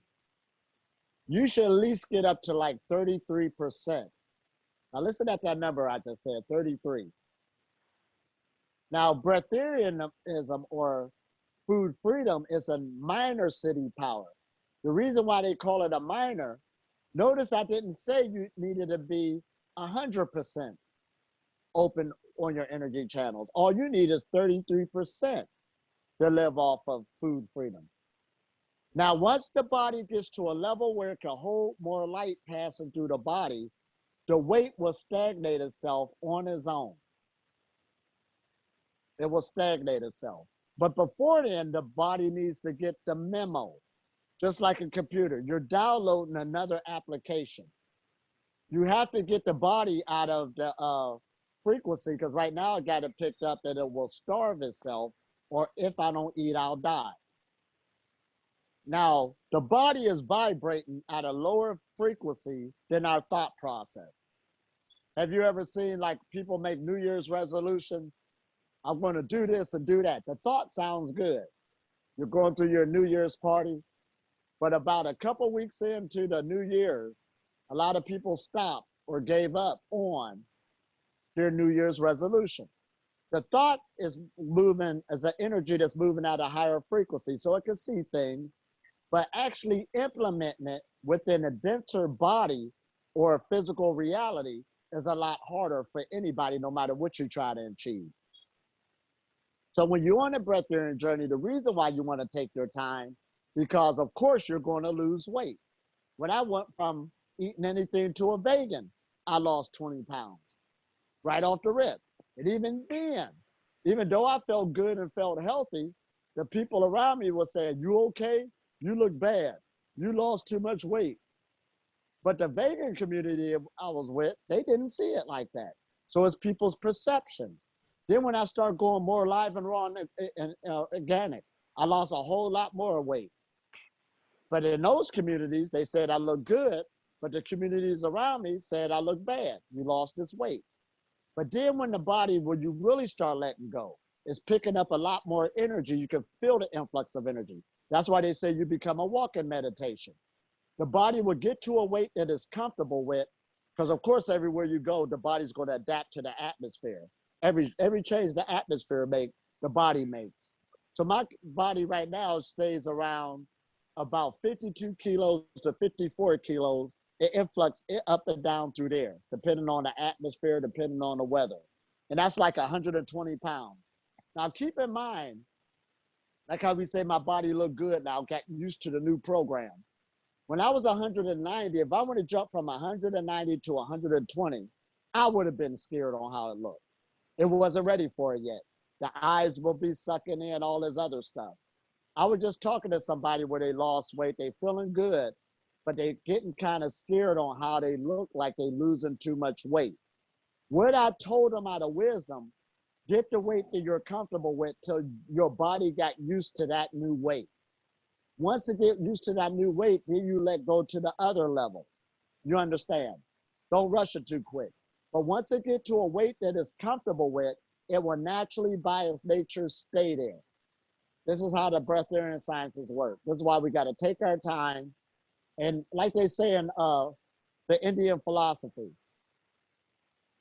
don't seek the power will seek you. If that make any sense. Did that answer your question?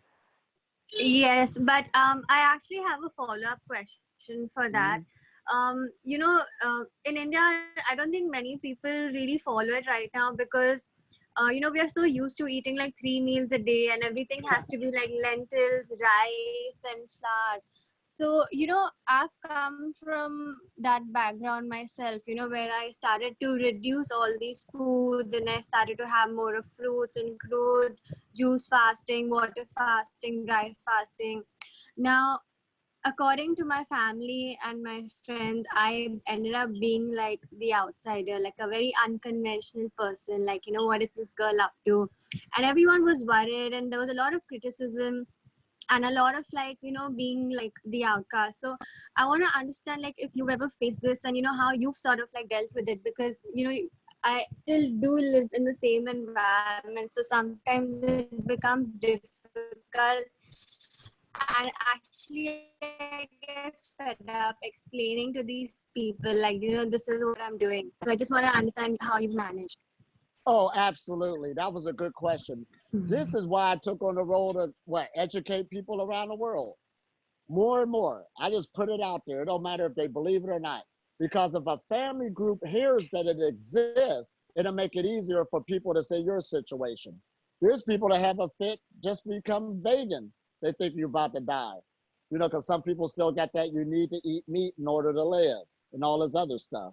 So exactly that's what you go through, especially when I first started out. Now, how should we get into this? When you're dealing with the family, and like most of my family, of course, right now, they follow my message and everything else. Now, they won't tell me to my face and brag to me, but they'll brag to all of their friends. But at first, it was real tough dealing with that situation, but you got to go off of how you feel. And you're not alone. Of course, here in India, like my one buddy was saying, and I know how it is, the grandmother's cooking food, and if you don't eat the food, you don't love her no more. And believe me, in Italy, they go through the same thing. I come from the African American community where you got the dense diet with all the fried foods, the fried chickens, the fried ribs, the soul food. So that was all around me in my matrix. So of course they were picking on me left and right. You don't look good. Look at you. I went through all of that, but I had to really stay to how I feel, stay to where I was going. And right now, like I said, even though they probably won't tell you, you're a role model or you're a trailblazer for everybody around you, because everybody's dealing with health. And it wasn't long for the doctor was telling them in your own family that you need to lose some weight, you need to change your diet. So this is the paradigm of some of the growing pains that we're going through in humanity. These are the growing pains. So, and the people around you, out of love, they do love you. So sometimes they'll bring things up. Do you want this? Do you want that? Because they don't know the knowledge. So they probably won't never understand it. So I even tell people, if they go on a breatharian journey, the last people you want to tell is your family. But they're really going to be concerned. But again, where I'm at now, this is the best journey I've ever taken in my life. And I'm so glad of where I'm at, so glad on the lives it has touched. And right now, without a shadow of a doubt, I know I affected everybody in my family because I broke a cycle that's totally different, that at least the new generation can see that it exists. And this is what we must do and what we must go through.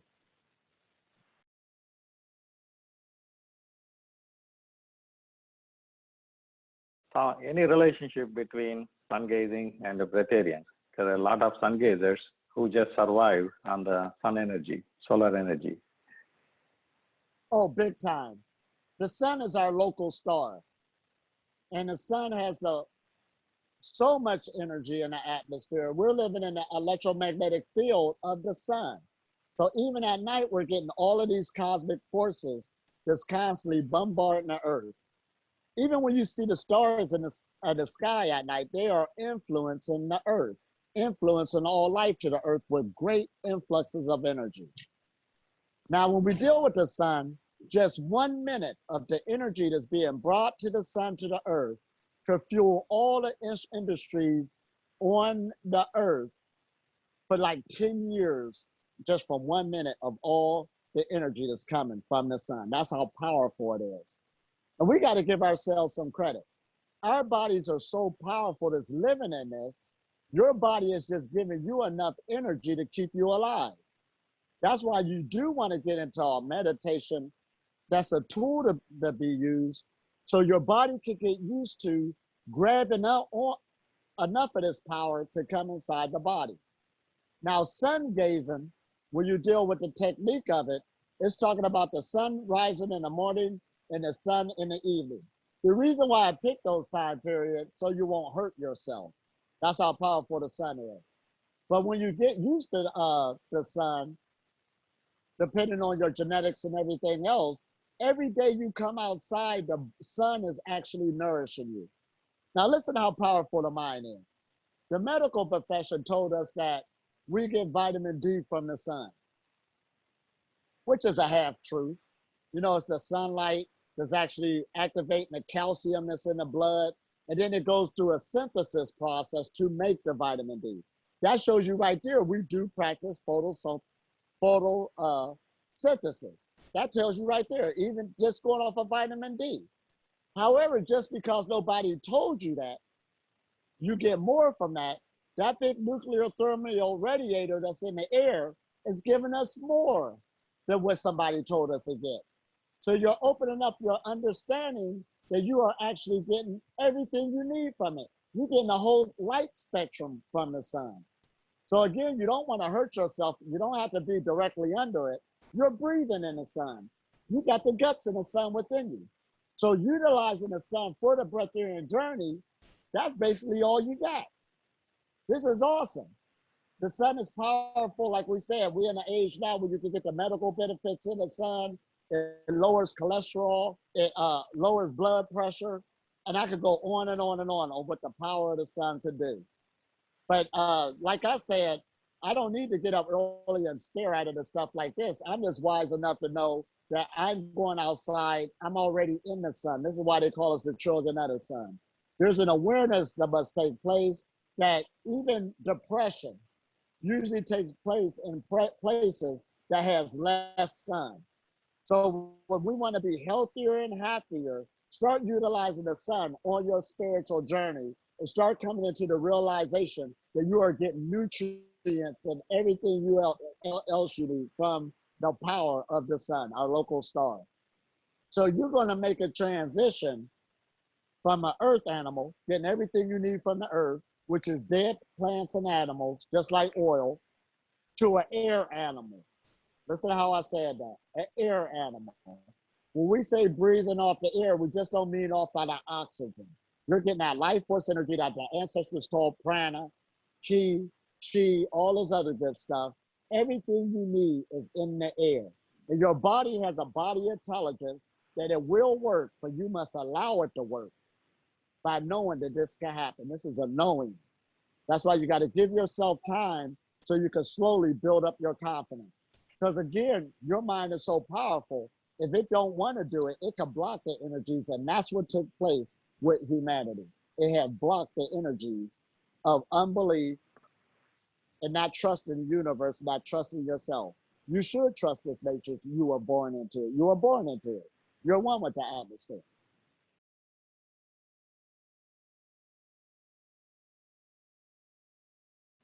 As you were facing the real world rationalists and others to prove stuff, did you have to undergo any, or have you undergone any blood tests that show your glucose levels or any other vitals that reveals your health levels?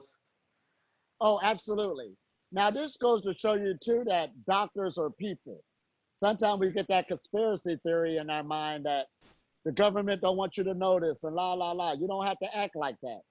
So when I was in America over the, before I made my Hajj to go around the world, I had a job where I had good medical insurance. So by having good medical insurance, we had to take a mandatory exam every year to show where your health is at. So every time I went to the doctor's office, the blood levels was always there, dealing with blood pressure. Because keep in mind that over 20 years ago when I was overweight, I had high blood pressure. And they say it runs in your family, but it don't run in your family. The lifestyle was doing it. So when I changed my lifestyle, I always got good blood pressure, good glycerin, blood sugar, levels, everything. And when I'm sitting there talking with the doctor, you know, usually I'll come to the doctor's office riding a bike and he'll say, where you ride the bike from across town? We're getting a conversation. I tell him I'm on a special diet, not to blow him away. And usually the doctor say, I need to start exercising more. I need to, right, because there are people too. All of us is dealing with health. Now to show you how knowledge has evolved, 20 years ago when I went into the doctor's office, they had the food pyramid on the wall with the dairy at one place, the meat at one place, the vegetables on one side, the breads at one side. That was the old food pyramid. About 3 years ago, when I went to the doctor's office, they had another food pyramid, said the meatless diet. And this was in the doctor's office. That shows you that they got the memo. Knowledge don't hit humanity all at the same time. It comes like a wave, a ripple effect. So I'm just talking at a level where I'm just like ahead of everybody, you know, that's getting the memo. So that's why we go through these growing pains. When a person first hear it, they get shocked. When they hear it more and more, they get easy. Then they know it exists and becomes everyday life, whether they do it or not. And they'll pass it on to somebody else. So dealing with this, dealing with my blood vitals and everything else, that is on key. It's 100% healthy. This is the health message. See, when they do your numbers, it's a, how should I say? It's a numbers game because our body's giving off a frequency. Even dealing with your BMI, even though that fluctuates because it's really not true, but dealing with your height compared to your weight, all of that means something on the frequency and vibration you need on your health. So right now I'm 120 pounds, like 53 kilos. I'm 5'7". That is right in my BMI. I am perfect. I am in perfect health, perfect condition. You should be.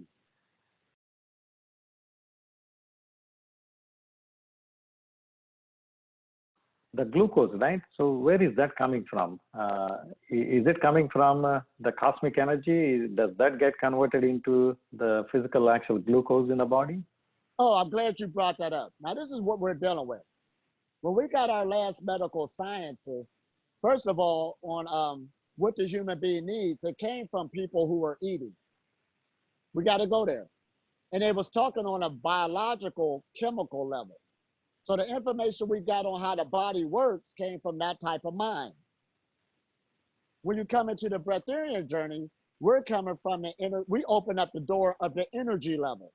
See, the foundation of the human being is energetic. Any physicist on this planet would tell you that the human being's foundation on his body, you're an energetic being. That's not far-fetched, or we're not making it up. We're speaking energy, we're using energy, the sound is energy, we see energy. You can make energy through your hands just by rubbing it, anybody can. You have an electromagnetic field coming off the body that can be measured. You understand? So now since you got this knowledge coming in, now you got two energy systems that we talk about. When you brought up the glucose, they were just coming from the chemical system. But now we added in the energetic system. Even our neurons that's coming from our brains are energetic. To make my hand move like it is now, that was an energetic system signal they hit. And it's also, and see, your energy system, that's why you need a meditation to deal with the energy system. It works hand in hand with the chemical system in the body. That's why they got the ancient word called alchemy. El means electricity, chem means chemical, chemistry. Alchemy, you are doing the alchemy process. So the more you strengthen up your electrical system, it starts influencing how the chemical system works in your body. You produce the chemical. Like I said, your cerebral spinal fluid. Where do it come from? In the medical sciences now, they'll tell you it comes from the atmosphere around you. That's not mythical no more. When a person gets horny, your sexual energy, your body produces sperm. It produces the testosterone. It produces all of that what it needs. But when you start dealing with your electrical system at a higher level, it works hand in hand with the chemical system. They just work differently. One works on the electrical level, and the other one activates your pituitary gland, which is the mother gland of the other glands. This is a great journey to be on. So of course, we're going to come out with whole new information like before, dealing with your sugar that the body needs. Now let's go into this again. earlier when I was talking about your sexual fluid, and I said I practice the sexual energy, not giving away my sperm, that right there holds high energy. They say they put bull sperm in energy drinks and all this other stuff. And it holds great protein and everything else. When you allow that to go back into your blood and your body keeps making it, that has the ability to nourish the body. You don't need to nourish the body through the mouth. You can even rub, there's even cheaters where you can rub certain things on your skin that will go straight into your blood. Your body don't know fact from fiction. It don't care where it's getting the energy from, as long as it's getting the energy. We got to go there now. You're nourishing yourself through so many ways. This is the great freedom of the breatharian knowledge, the breatharian journey. I hope that answered.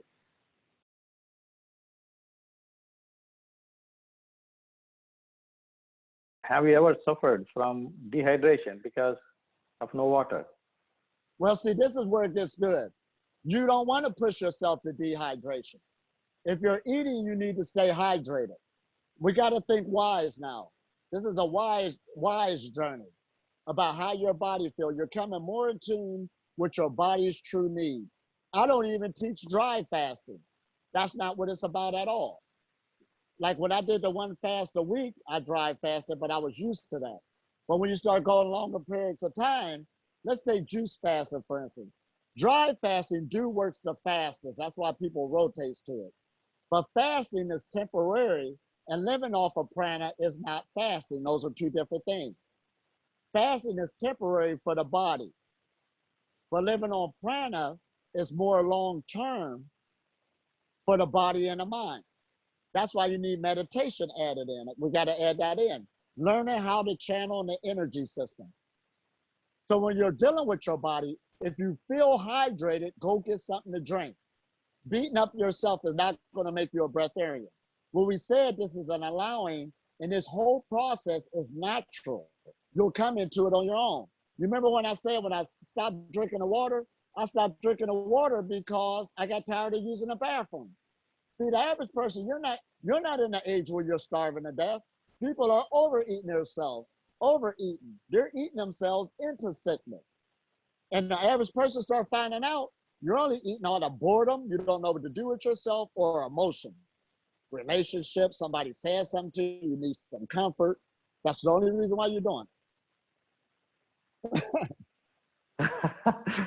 it. Nicely put it though. That's a nice sentence. You're eating because of boredom or it. emotion. Right. Just to give you an example, there was a man, I said, how's it going? You feeling good? He said, yeah, I'm feeling good. But he was sitting there all down and tired because he was in a mindset that by not drinking nothing, he's going to force himself to be a breatharian. So he's looking bad. And I said, now, wait a minute now. This isn't what I teach. Go get something to drink. Now, when he went and got something to drink, when he got some water and came back, he felt better. I said, don't you feel better? Yeah. Now you can hear the lessons. See, before you can hear the lessons because you were trying to dehydrate yourself to become a breatharian. Don't do that. Now you feel better. Now you're on the right path.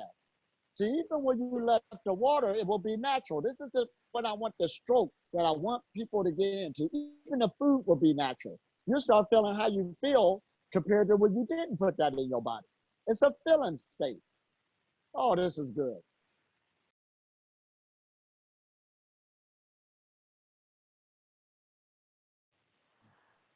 Okay, sleep. Let's come to the sleep requirements. So what are your sleep requirements? And do breatharians also survive without any sleep? Now, listen at this, sleep. I'm glad you brought that up. Now, I heard a scientist say something real good, which makes sense. The main reason why people sleep is for the brain. The brain is using the most energy in the body. And have you ever been on a schedule where you was just running too much for the body? You had all of this to do, this, and this. You're just running yourself ragged. But even though you had all this stuff to do, there was a day when the body shut you down. Today you're going to lay down and get some rest. That's what's happening. Sometimes people make themselves sick because of that. The body got sick because it's trying to sit you down so that the brain could get its energy. And sleep, like we said earlier, is unconscious meditation. So sleep is for the brain so it can regenerate itself. So the more healthier you start becoming and the more energy you get, the less sleep you need. Now they got many studies in Russia. Russia got a lot of studies dealing with fasting. They got a clinic that's been going on for over 50 years. A lot of that information is just coming out now. They had people going there with chronic diseases, a big waiting list on fasting themselves back healthy again. So this is powerful. This information is coming out now. Like I said, they've been going on for 50 years. This is just coming out to the West. But also on sleep. The less you sleep, the longer you live. Right now, I sleep about 2 to 4 hours, 2 to 3 hours a night.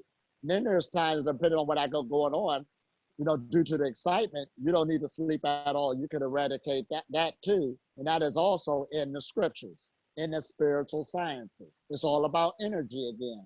If the brain got the energy it needs, it don't need no sleep. If you're healthy, you don't need to sleep. But when you're unhealthy, you need to heal, you need to get your sleep. So beginning the journey, like when a person is sick, the doctor will say, go home and get plenty of rest. Right, you need to rest the body, go through the healing crisis. You need that sleep in order to regenerate. But as you get healthy, start moving the body because it's designed to move, you'll need less and less sleep. And that's where you should be at. The less you sleep, the longer you live. The less you sleep, the more healthier you are. It's all about energy again. It's coming through the body. All right. Wow. No sleep, you live longer. Oh, just to add this in, now the main thing on a breatharian journey what you got to think about is what to do with your new time. Because before we didn't realize how much time you spent getting food, cooking the food, making the food, taking a nap after you ate because you feel tired. All this stuff is wrapped around food. When you start letting it up to it, you have a lot more time and not only sleeping less. So the biggest challenge is what are you going to do with your new time that you created for yourself? So I learned how to do all types of things: crochet, sew, read books, write books, play new instruments, sing new music. You got all that time on your hands. So that's what I want to add in. That's why it's so awesome. Wonderful. That's what we're going to say also. So now you become all of a sudden much more productive than anyone can think of, right? Right. You got all the time. So now no more excuse of I don't have time for this. Absolutely. When you get Then to you this got level. time to exercise. Yes. So you should So be healthy. with all these, yes. So with all these changes, no food, no water, very less sleep, couple of hours a day. What is your overall regular lifestyle is like nowadays? Having fun. Having fun. That's what it Okay, is. go ahead, please. Well, it's a lot of work. Now, even to me, like for instance, my lifestyle, and I went with some friends. I'm here in India. We're having a nice time. Every morning we're going to the Arabian Sea and we're hanging out. We're doing our qigong and we're playing around and we're feeding each other just from conversation. But your average lifestyle is you really begin to really live. You can feel your body. You have a lot more health. You're a lot more energized. You can smile to people and start a ripple effect. So my life is basically existing, being in the now. This is it. Okay. Elitom, thank you so much. I think that's all the questions also I have received so far, but we may have much more when we make this session available to more wider audience. We can follow and answer other questions. So I would really like to thank you for sharing your experiential knowledge, starting from where you were born and where you were raised, how you transformed throughout the life, and the realizations, how they came to you, and how you consciously took some decisions to change your lifestyle, and what did it lead to so far. And then you identifying the life mission, and now making the knowledge available to even future generations, not only, explaining to everyone in the current generation, but also making it available in the form of books and the media recordings to the future generations.